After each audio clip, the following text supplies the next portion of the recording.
And about Blake Snell, he said that Blake Snell wants to remain with the Padres, but he hasn't had any extension talks with the Padres front office. Now, why would he have extension talks, right? Like an extension, why would that happen now? It's September, right?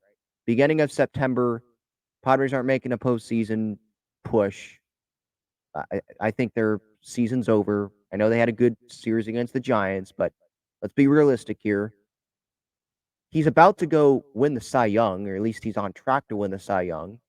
So why would he want to get an extension with the Padres when, as a Boris client, he could just go to free agency and the Padres could bid on him and maybe drive the Padres price up higher if he wants to return to the Padres, right? Or if he doesn't, you can test the free agent waters and you can go get more money from another team. Go get a long-term deal. Maybe the Padres don't want to give him 5, 6 years. Maybe another team will be willing to give him that, right? So the extension part, not surprised by. Now, no talks between him and the front office on like any contract stuff. That's not what Nightengale said.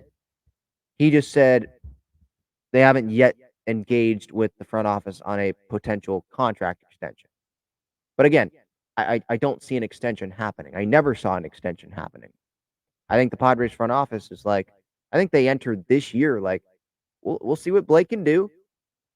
We want him to be motivated. Be motivated, pitch your butt off, and that's what he did. It's just unfortunate that the Padres have wasted, you know, one of the best seasons of Blake Snell's career, right? Maybe the best season in Blake Snell's career. He leads Major League Baseball in ERA. 6 shutout innings in his last outing, 10th shutout of the year for him this season. 10th shutout start. 2.50 ERA. The next best guy is, I think, Justin Steele in the National League. So Snell, he is on pace for the NL Cy Young. And does he want to stay with the Padres?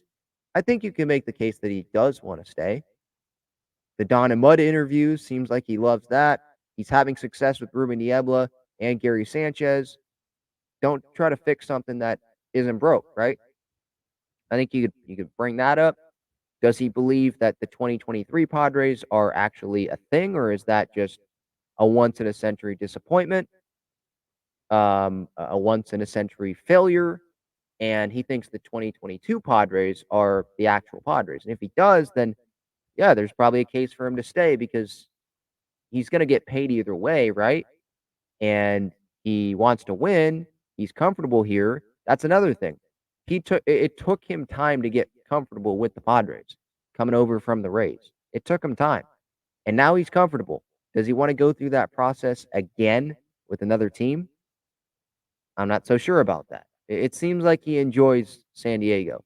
Now, I'm sure he wants to win.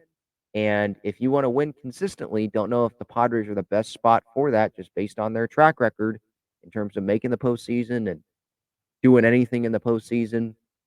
Maybe not the team for you. And there's definitely going to be competition, but there's a case one way or the other, both ways. Snell staying and Snell not staying. Why he wouldn't stay, there's definitely a case for that. Why Snell would stay, there's a case for that. So we'll see what happens. But yeah, the extension thing, I never thought that was going to happen. So not surprised by that.